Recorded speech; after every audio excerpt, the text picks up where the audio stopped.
Salut tout le monde, c'est E-Tech et aujourd'hui on se retrouve dans une nouvelle vidéo dans laquelle on va comparer le Galaxy Note 9 et l'iPhone 10. Donc ça fait maintenant quelques jours que je possède le Galaxy Note 9 et donc que je l'utilise en téléphone personnel et je me suis dit que ça pouvait être intéressant de le comparer à l'iPhone 10 puisque si vous me suivez depuis un moment, vous savez que j'utilise en téléphone personnel depuis sa sortie. Donc bon, même si les iPhones ne vont pas tarder à être annoncés, enfin du moins les nouveaux iPhones, je me suis dit que ça pouvait être intéressant de le comparer à l'iPhone actuel pour voir ce qu'il valait. Et bien évidemment, je referai une vidéo de comparaison quand les nouveaux iPhones sortiront contre ce Galaxy Note 9. Donc regardons tout d'abord le design de ces deux smartphones. Donc la première chose qui saute aux yeux, c'est la différence de taille. En effet, l'iPhone 10 est beaucoup plus petit que le Galaxy Note 9 et c'est dû notamment aux tailles d'écran. En effet, l'iPhone 10 fait 5,8 pouces alors que le Note 9 a une diagonale de 6,4 pouces. En ce qui concerne les coloris, chez Samsung vous aurez du bleu, du noir ainsi que du rose et chez Apple vous aurez du blanc et du noir. En termes de design, de confort, de prise en main, mon avis va être totalement subjectif. En effet, ça va dépendre de moi, ça va dépendre aussi de vous, en fonction de la taille de vos mains, de ce que vous préférez en termes de smartphone. Mais j'ai beaucoup aimé l'iPhone 10 parce que voilà, il est petit malgré le fait qu'il a un petit gabarit et un grand écran. Et c'est vachement agréable à utiliser. Après, je dois vous avouer que j'aime quand même beaucoup le design du Galaxy Note 9, ses bords incurvés à l'arrière, ce très grand écran. Voilà, moi c'est quelque chose que j'aime beaucoup. Donc là après, en tout cas, sachez que si vous hésitez entre ces deux smartphones, dans les deux cas, vous aurez un smartphone avec de très belles finitions et une finition premium. Après, l'iPhone 10 est quand même plus facile à utiliser à une main étant donné qu'il est quand même beaucoup plus petit, mais le Note 9 étant donné que j'ai des grandes mains, je peux quand même l'utiliser à une main et voilà, pour tout ce qui est empreinte digitale, etc., je n'ai pas de mal. Après, si vous avez des petites mains et que vous hésitez entre les deux smartphones, peut-être orientez-vous plutôt vers l'iPhone 10 étant donné qu'il est quand même un peu plus petit et plus facile d'utilisation à une seule main. Parlons maintenant des écrans de ces deux smartphones. Donc je vous le disais, l'iPhone 10 fait 5,8 pouces alors que le Note 9 fait 6,4 pouces. Les deux ont une définition OLED et au cas où vous ne le savez pas, c'est Samsung qui produit les écrans pour l'iPhone 10. Bon, là, il n'y a pas à tergiverser, le Note 9 est tout simplement au-dessus. Les couleurs sont tout simplement éclatantes, c'est juste un plaisir de regarder du contenu sur ce smartphone. Je l'ai toujours dit et je le répéterai encore souvent, je pense, mais pour moi, c'est Samsung qui fait les meilleurs écrans du marché. Voilà, les couleurs sont juste très très bonnes. Après, oui, l'iPhone 10 est quand même bon, mais le Note 9 est juste au-dessus et voilà, on voit bien que c'est quand même un cran au-dessus quand on met l'un à côté de l'autre. Et en plus, si jamais vous n'aimez pas les encoches, eh bien peut-être orientez-vous vers ce Galaxy Note 9. En plus, Samsung c'est un des rares constructeurs en 2018 à ne pas avoir sorti de smartphone avec une encoche parce que voilà, tout le monde a copié l'iPhone. Mais voilà, du coup, si vous voulez un smartphone sans encoche, eh ben le Galaxy Note 9 peut être fait pour vous. Donc en ce qui concerne l'écran, la définition, etc., ça sera un point pour le Galaxy Note 9. Donc parlons maintenant des performances de ces deux smartphones. Le Galaxy Note 9 embarque le Samsung Exynos 9810, donc qui est le processeur maison de chez Samsung, et ensuite vous aurez le choix entre 6 ou 8 Go de RAM et entre 128 et 512 Go de stockage. Donc pour ma part j'ai pris 128 Go de stockage avec 6 Go de RAM parce que voilà, je ne vois tout simplement pas l'utilité d'avoir 512 Go de stockage. En plus sur ce Note 9 vous pouvez étendre le stockage via une carte micro SD, donc voilà, si jamais je manque de place, et ben je mets une carte micro SD, mais pour moi voilà, 512 Go c'est un peu trop. Après sachez que si vous prenez la capacité 512 Go, et bien vous pourrez rajouter une carte micro SD de 512 Go aussi et vous pourrez avoir jusqu'à 1 Tera dans votre poche et ça c'est quand même assez cool. Quant à l'iPhone, il embarque 3 Go de RAM avec le processeur A11 de chez Apple et en termes de stockage vous aurez le choix entre 64 et 256 Go de stockage. Bon là les deux sont vraiment très rapides, hein, ça se joue vraiment à rien du tout, vous pourrez tout faire tourner sur les deux, utilisation intensive, faire tourner plein d'applications en même temps, voilà les deux seront vraiment très bons. Après il y a quand même une très légère différence, enfin du moins une toute petite avance de l'iPhone 10 je dirais. En termes d'ouverture d'application, de speed test, etc. Là l'iPhone 10 est légèrement au-dessus mais encore une fois ça se joue à pas grand chose. Par contre si jamais vous êtes à jouer longtemps sur votre smartphone ou à faire des tâches très énergivores, eh bien ce Note 9 pourrait être plus fait pour vous que l'iPhone. Parce qu'en effet le Note 9 chauffera beaucoup moins ou du moins vraiment très peu. Étant donné que ce Note 9 est équipé d'un système de water cooling. Le water cooling, qu'est-ce que c'est si jamais vous ne savez pas? C'est en fait, il y a un petit système de refroidissement sur le processeur de ce Note 9 qui du coup va l'empêcher de chauffer. Et voilà, c'est vrai que ce Note 9, malgré l'utilisation intensive que je peux avoir des fois, eh bien il chauffe vraiment très peu et c'est du coup agréable de le garder en main sans coque. Après par contre, si vous voulez parler en termes de performance brute, de benchmark, etc., là l'iPhone sera largement devant. Mais bon, ça importe peu étant donné que ce qui nous intéresse vraiment c'est l'utilisation quotidienne. Et donc étant donné que l'iPhone est légèrement devant, ce sera donc un point pour l'iPhone. Parlons maintenant des batteries. Donc l'iPhone 10 est équipé d'une batterie de 2900 mAh tandis que le Note 9 est équipé d'une batterie de 4000 mAh. Bon là encore une fois les batteries, voilà vous le savez, c'est très bien d'avoir une grosse batterie mais il faut qu'elle soit bien gérée. Pas que ça fasse comme le Note 7, que ça explose etc. Et donc là pas de soucis sur ce Note 9 et voilà là pour le coup le Note 9 est largement devant l'iPhone 10.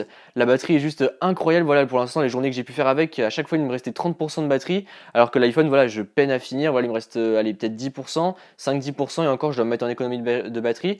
Là, il me reste au moins 30% alors que j'utilise quand même assez intensivement. Donc voilà, je trouve ça juste incroyable et la batterie de ce Note 9 est juste ouf. Cela nous fera donc un point pour le Note 9. Passons maintenant à la partie photo. Donc à l'arrière, les deux smartphones sont équipés d'un double capteur photo, mais là où le Note 9 va se différencier, c'est qu'il a un des deux objectifs qui a une ouverture changeante.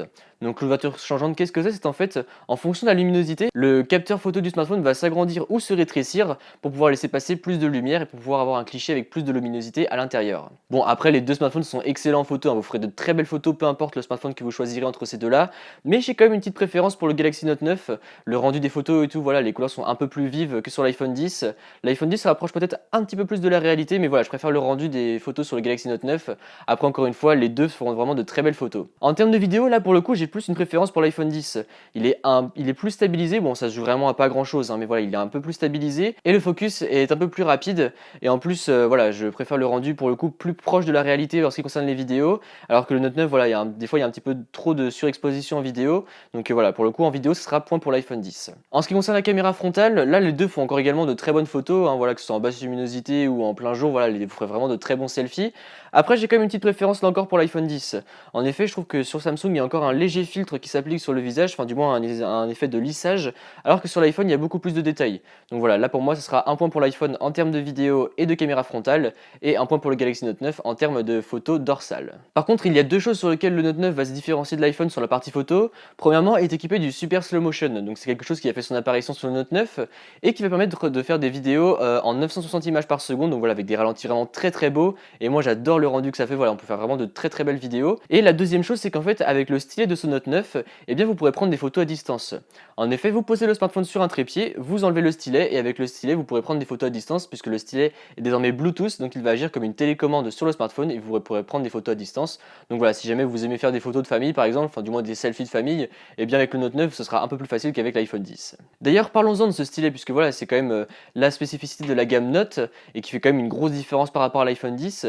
Et bien ce stylet, donc je vous le disais, vous pourrez prendre des photos à distance, mais il servira tout d'abord à écrire sur votre écran. Donc voilà, écrire comme un crayon normal, hein, voilà, ça écrit vraiment très bien, moi j'aime beaucoup. Après, est-ce que ça servira à tout le monde? Bah là, c'est à vous de juger. Moi personnellement, j'utilise surtout pour la saisie de texte, parce que des fois, voilà, il y a des liens, par exemple, on ne peut pas cliquer dessus dans les mails, je sais pas trop pourquoi. Et du coup, on fait saisie intelligente, et voilà, le stylet prend directement tout le lien et le copie-colle dans Internet. Donc là, je trouve ça vraiment super pratique. Et même des fois, voilà, pour noter des numéros ou des trucs comme ça, hop, on sort le stylet sans avoir besoin d'allumer le smartphone, on écrit le numéro, on range le stylet, et voilà, la note s'enregistre toute seule dans le téléphone, et je trouve ça vraiment super cool. Après, je ne vais pas donner de points au Galaxy Note 9 pour le stylet, tout simplement parce que c'est un avis subjectif. Voilà, c'est moi mes utilisations, mais après peut-être que vous n'avez pas l'utilité avec le stylet, et que donc par conséquent, voilà, ça ne fera pas de points en plus pour le Galaxy Note 9. Bon, quelque chose que les deux smartphones ont en commun, ce sont des haut-parleurs stéréo. Donc voilà, là, pareil, les deux sont vraiment très très bons, mais les deux ont quand même leurs petites différences.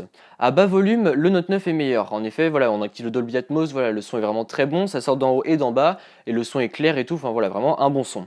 Par contre, à plein volume, l'iPhone 10 est meilleur et il y a plus de basse, je trouve. On le sent notamment quand on écoute de la musique, même quand on regarde certaines vidéos, on sent qu'il y a un petit peu plus de basse dans l'iPhone 10, alors que sur le Note 9, quand on met le son à plein volume, bah voilà, ça fait un peu criard et ça tire un peu sur les aigus.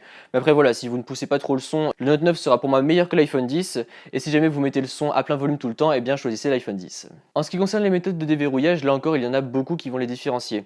En effet, sur le Note 9, donc vous en aurez pas mal puisque vous aurez l'analyse intelligente, donc qui va en fait combiner le scanner d'iris et la reconnaissance faciale. Après, sinon vous pourrez décider d'utiliser le scanner d'iris tout seul ou la reconnaissance faciale tout seul. Après, vous pourrez mettre un mot de passe ou un code PIN, et bien évidemment, vous avez l'empreinte digitale. Quant à l'iPhone 10, il est équipé de Face ID, donc si jamais vous ne savez toujours pas ce que c'est en fait une reconnaissance faciale 3D qui va projeter plusieurs milliers de points sur votre visage pour le reconnaître parmi d'autres, et voilà, ça ne marche pas avec une photo, étant donné que c'est de la reconnaissance faciale 3D. Et si jamais vous n'êtes pas adepte de cette technologie, vous pourrez toujours mettre un code. Bon, là pour le coup, j'ai une grosse préférence pour le Face ID de l'iPhone 10. Donc je m'explique en effet, tout simplement parce que quand on prend son téléphone en main et qu'on l'allume, eh bien on va tout simplement le regarder. Là, juste en regardant l'iPhone 10, hop, il va se déverrouiller, on va pouvoir lire les notifications, etc. Et je trouve ça quand même beaucoup plus pratique. Après, le capteur d'empreinte du Note 9 marche quand même super rapidement, il est super pratique, voilà. Moi, maintenant, il tombe bien sous la main, pas comme sur le Note 8 où voilà, il était à côté du capteur photo. Là, il tombe bien sous la main et c'est pratique, voilà, encore une fois, ça se déverrouille bien. Mais voilà, le Face ID est quand même plus pratique au quotidien, et en fait, on n'a même plus l'impression de déverrouiller son téléphone. Donc voilà, je trouve ça quand même beaucoup mieux d'avoir Face ID que d'avoir un capteur d'empreinte digitale. Après, oui, il y a l'analyse intelligente, mais l'analyse intelligente est beaucoup moins rapide. Et voilà, le scanner d'iris met un peu plus de temps, et voilà, il faut être bien en face du téléphone comme ça, alors que Face ID, hop, hop, on peut pencher le visage comme ça et ça se déverrouille, donc c'est beaucoup mieux pour moi. Donc après, les deux smartphones sont équipés d'une résistance à l'eau et à la poussière, donc ça c'est cool.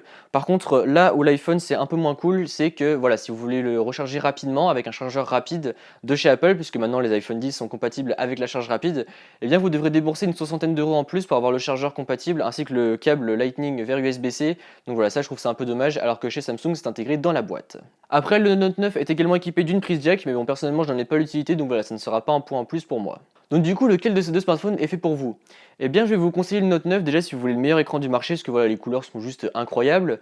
Si jamais vous voulez du stockage que vous pouvez étendre, eh bien pareil, le Note 9 peut être fait pour vous. Si le stylet vous intéresse, et si vous voulez une très grosse batterie et un bon appareil photo. Après, pour l'iPhone 10, je vous le conseillerais pareil si vous voulez faire des bonnes photos, parce que là, encore une fois, les deux sont vraiment excellents. Après, si vous êtes plus vidéo, là pour le coup, je vous conseillerais peut-être plus l'iPhone 10. Je vous conseillerais également l'iPhone 10 si jamais vous voulez des mises à jour en temps réel, parce que voilà, vous le savez, hein, sur l'iPhone, on reçoit les mises à jour en temps réel et pendant plusieurs années. Donc ça, c'est cool, alors que voilà, sur Android, on les reçoit quelques mois après, voire quelques années après, donc ça, c'est un peu chiant. Et après, voilà, ça va dépendre aussi de votre préférence pour iOS ou pour Android. Donc voilà, là, c'est surtout, je pense, ça qui va d'abord choisir entre les deux smartphones, parce que, encore une fois, les deux smartphones sont vraiment excellents, et peu importe celui que vous prendrez, vous ne serez pas déçu des deux smartphones. Donc voilà, j'espère que cette vidéo vous a aidé et vous a plu. Si c'est le cas, comme d'habitude, n'hésitez pas à mettre un pouce bleu, à me suivre sur les réseaux sociaux qui se trouveront dans la description, et à vous abonner. Allez, salut!